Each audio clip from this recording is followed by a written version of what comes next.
We got 3 rods in the water. I just got my EP4 swim on a 332 ounce size 6 soft lock tungsten jig up here on the ultralight.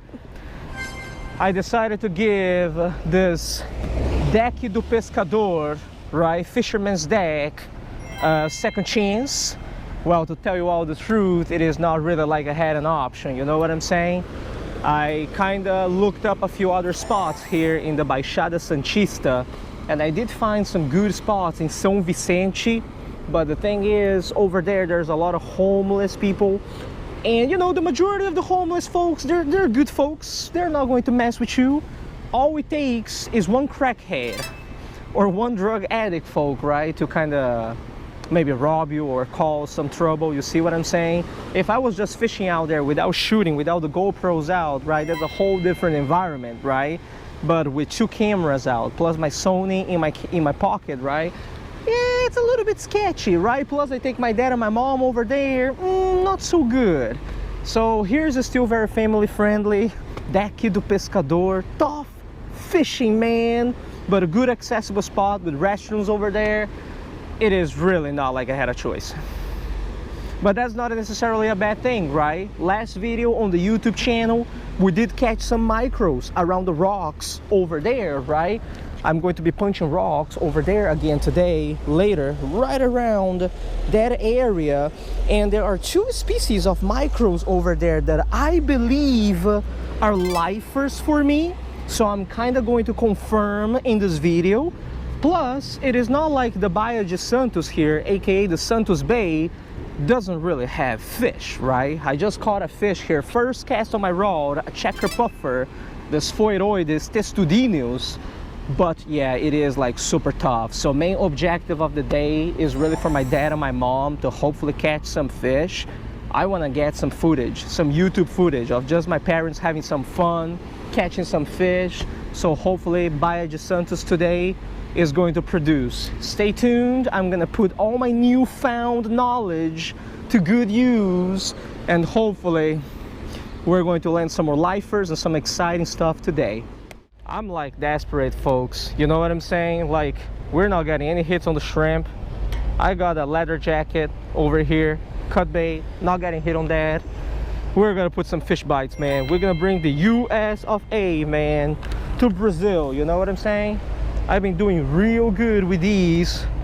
Now we're gonna see if in international waters we'll be able to catch something out there. Man, I'm gonna bomb it out, man. The thing about this fish bites is that it will never get off your hook anyways. I got a big ass homemade chumbada, aka sinker, that my dad made it all the way there.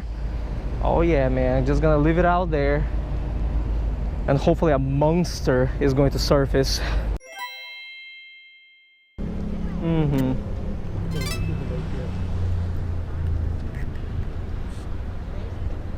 哎，现在我觉得挺有意思的。我们都是摔得挺远的，可是要是摔得比较近一点，说不定还真的有石头。近一点。有石头的地方，你知道有不一样的鱼。不知道。肯定他不想再绑了，已经丢了3个钩了。我那个大的是不是？咬了。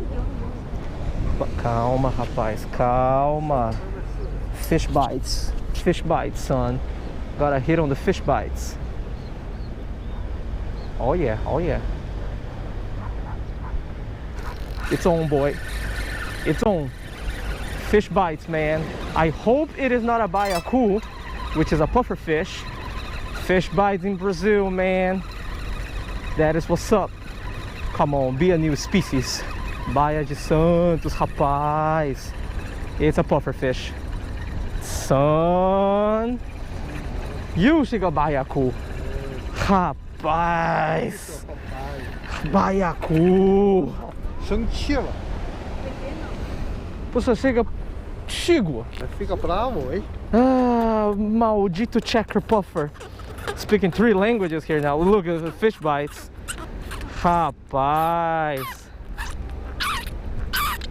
All right. We already took photos of this one. Baiacu. Happy baiacu. Wait, you gotta go away, right? Easy, bro, easy. Oh, yeah, it's gone. Gosh darn, at least we know it works.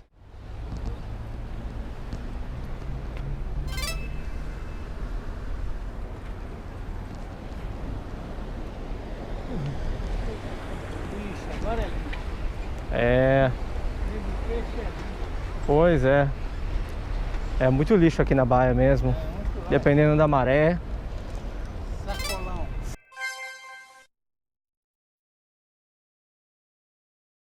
Sacolão. Nossa. Que tamanho de saco.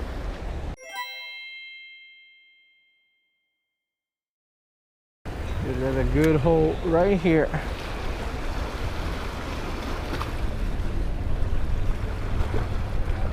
Hard to find these good holes, man.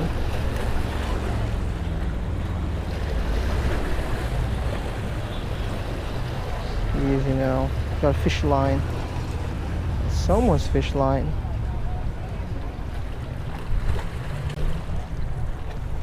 There we go, got it. All right, let's see what we got here. Definitely some type of Blaney.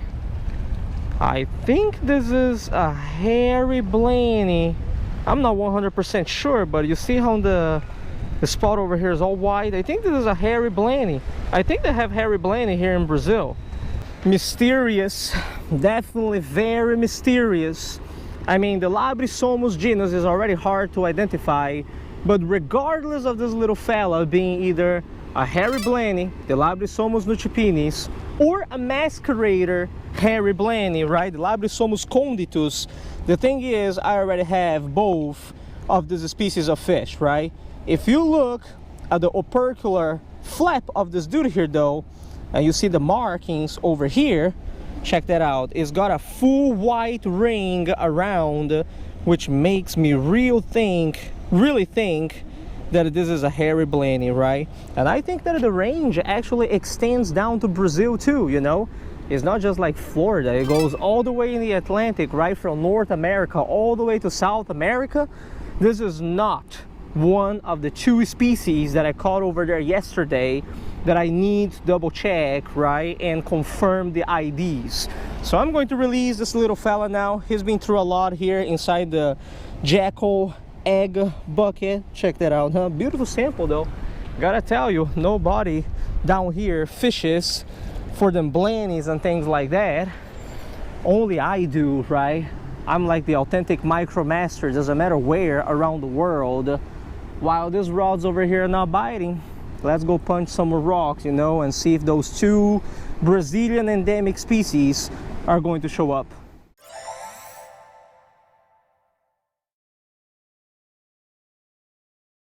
Man, will you take a look at this? Look at that. There's 1, 2, 3, 4, so that the thing doesn't flip. When you see this kind of stuff out there, you know it's my family, Shang family. I just bought a green coconut over here, living the life, man, you know? Take a little break from the microfishing. The rods are not biting right now. My dad just cast his out. We got 1, 2, 3.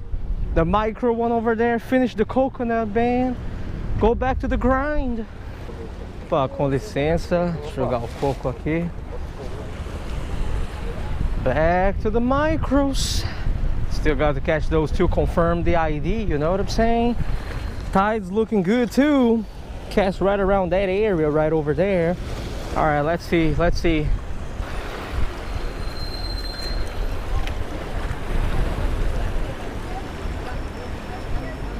Yeah, that's a good hole right here. That's a good hole, man. Kind of reminds me of the Edmonds fishing pier a little bit, doesn't it? Fishing right at the beginning of the pier here, just punching the holes. And that's what's up, man. Doesn't matter where you go around the world, you know? Punch holes in the United States, punch holes in Brazil. That's what's up. Yeah, I'm not feeling it, man. I'm not feeling it. This hole is no good. This hole is no good. We need to change holes. Let's go to this side over here. When the hole on one side is no good, you go to the other side to punch the other holes, you know? Oh yeah, oh yeah, oh yeah. This is one of those mystery ones. Look at that. Okay, so let's see what we got here, huh? Yep, this is one of those new species that I caught yesterday. This one doesn't really have a common name, but it is one of those blennies with orange dots, right? White on the anal fin. I'm gonna leave the scientific name over here, but this is one of those endemics and definitely a new species for me, right? I caught this one yesterday, but I just wanted to confirm the ID today. This is it. I just finished taking a few photos of this sample over here. And you know what? Before I continue with this video, before I target some other species out there, let's just do a little bit of ID talk, right? So that you guys know what has been going on down here in terms of microfishing. The species that I have been catching are all very similar to one another, but I caught like 4 or 5 different species from the little rocks here in Brazil, right? So this one right here in particular is a new species for me. It doesn't really have a common name. I got the scientific name right here with me, which is quite complicated. Check it out. It's called EP4 fisicornis with no common American name. So it is just like a type of blenny endemic to Brazil, right? Then you had a very similar fish that I caught around the rocks that had like blue dots, right, on its tail. I believe that those were Molly Miller, adult Molly Miller, this Cartella cristata, which is a species that I have caught already in the United States of America. There were also types of hairy masquerader, right? The one that we caught earlier today was a hairy, but I also caught the masquerader hairy blenny yesterday. The only difference really is that it didn't really have that white ring around the operculum. And finally there was a smaller species of fish that was also endemic called the Brazilian blenny. All right, that one's actually the Malacoctenus de la Lande, and that was also a new species for me.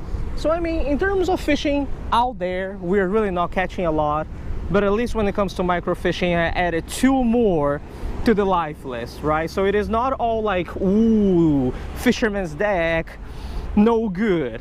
That being said, I still want my mom and my dad to land some fish out here. So all right, let's just soak some bait for now. I'm gonna release this little guy. I'm waiting for the tide to shift. Once the tide starts shifting over here and it gets a little bit more, well, let's say faster, right? There are going to be some game fish species around here. I lost a pretty big leather jacket right over here yesterday, right? Which the Brazilians refer to as the guaivira.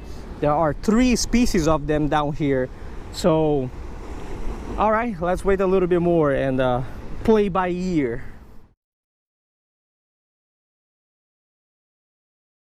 Yeah, I don't do it, nobody does it.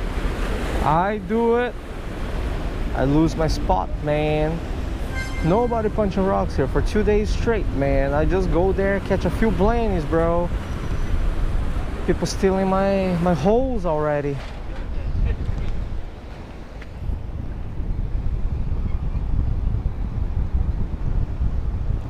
Got it. Tiny hits. I got it, son. I got it. Got the little koro grunt again. Boy, these are everywhere. Good cut bait though. Good cut bait. So this one goes in the bucket. Maybe I will live line it later, just for fun. I'm not even making this up. I got a live koro grunt on this rod right here. The Brazilian folks call it the corcoroca. You guys want to bet that the thing is still alive and is swimming on this rod right over here? I'm not making this up, man. Let me put the live hack away over here, you know? Look, look, look.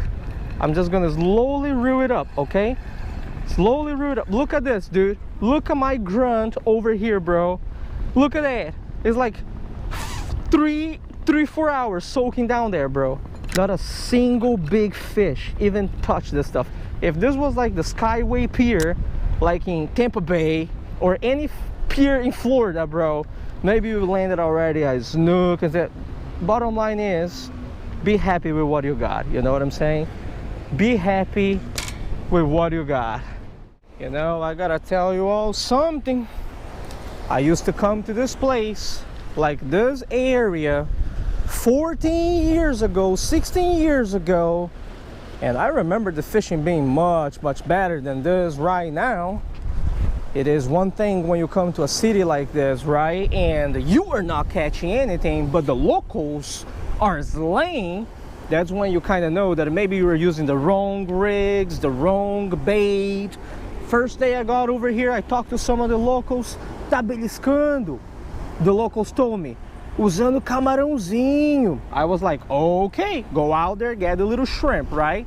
Nada, man. We got some species here and there, and that was already very lucky, right? And then I talked to some more locals out there. They were like, eu tenho que pegar o corrupto.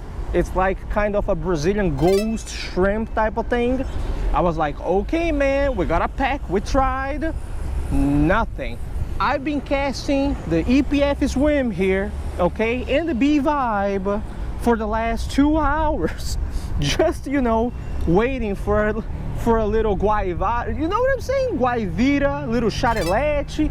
Nothing, man. You know, that's like the horseye jack, right? And the leather jack that we called yesterday. So, I mean, the bottom line is, I always bitch about this on this YouTube channel. I always tell people, go out there and practice conservation, right? Catch and release, selective harvest, don't over harvest, right? Don't catch your limit, limit your catch, don't litter. And a lot of people over here think that I'm just clowning around, right? Let this be a good example to you all, okay? This is like a childhood spot of mine, man. We used to come to Santos here during the weekends, Baixada Santista, you know, have some fun out here, catch all different species of fish. There used to be robalo swimming over here, not big, but you know, from shore, you would be able to catch a few. Didn't see a single robalo, man, in like 4 days. By the way, that's the snook, you know what I'm saying? So yeah, I really wanted to bring you guys some more footage. My dad, my mom catching some fish, right? This place, Do Pescador, right, is a very family friendly, nice place, man. Natural resources over here, so beautiful, but there's no fish, bro. You know, all the locals that I talked to for the past few days, I think only 2-3 people caught one fish here and there that was like pretty nice, you know.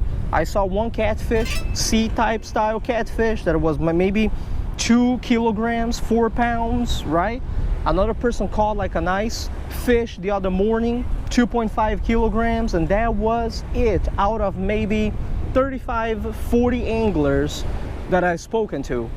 So all right, man, we're ready to call it a day. At least you guys get to enjoy the scenery here, you know, get to see how Santos looks like, right? Beautiful mountains, beautiful bay. There's the shore over there on that side with all the buildings. But yeah, the fishing has just been tough, you know what I'm saying? That's all I can say. Hopefully next week when we go to Itanhaém, Mongaguá, Peruíbe, it is going to be a little bit better. We did catch a few lifers over here microfishing, so I'm not going to complain too much. Thank you very much for watching, guys. I'll see you next time. Tight lines and take it easy.